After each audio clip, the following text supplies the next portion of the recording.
So this is the SupaBrake programming.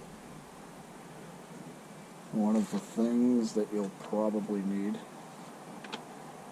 is this. This is the cheat sheet available last page 24 of the manual. And in order to make this work, usually what I do is I back the bike right up against this wall here.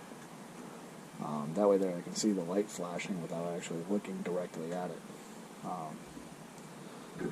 So, camera.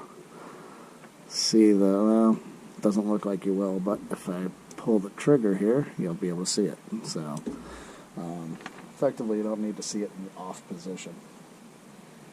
One of the things about programming this you're going to need to know is first and foremost, you'll hold the brake in 15 seconds into holding the brake after you've turned the bike on. You'll notice it flicker. First time I did it, I thought that flicker was actually my cue to start programming, and that's only the cue to verify whether or not the programming you put in is what you think it is. So I'm not going to go through all of the options, but effectively I'm going to take my modulation. I'll show you what it is currently.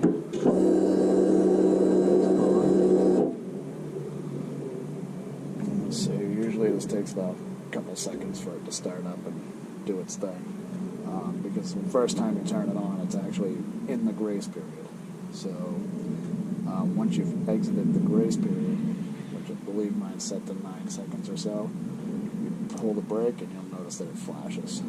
That's what I've got it currently programmed for. What I'm going to do is change attribute 3 from standard.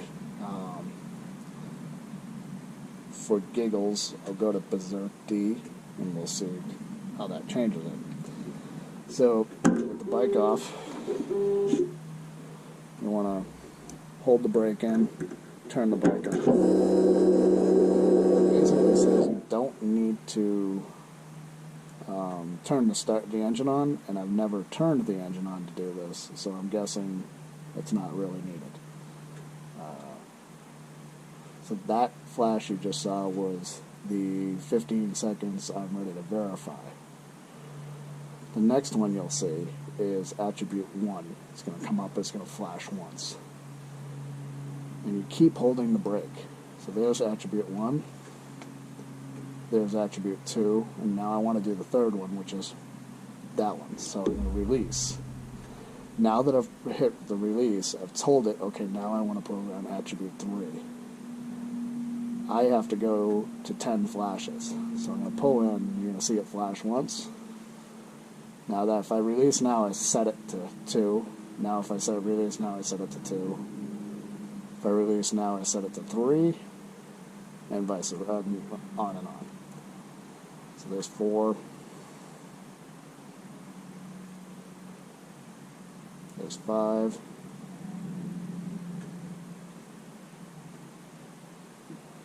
There's 6.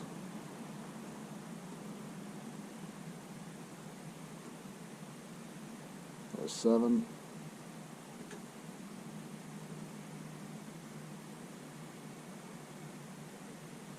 There's 8.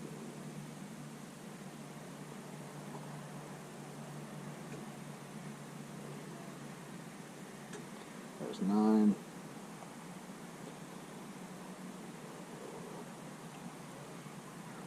And that's 10.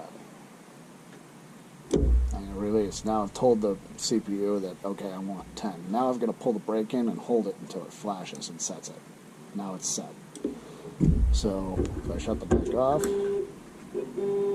one of the things I've done on this is every time I've programmed a new attribute, I've turned the bike off and turned it back on and went through the sequence again.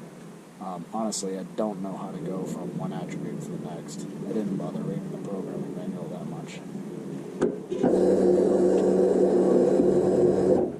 First brake application is normal. I believe I've got it set to 6 or 9 seconds or something to that effect.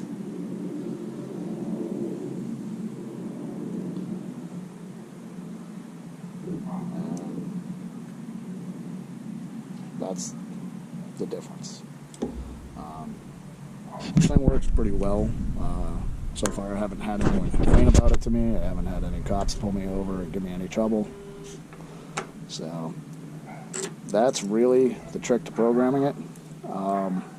And if you do that, you're not going to really run into any problems with it.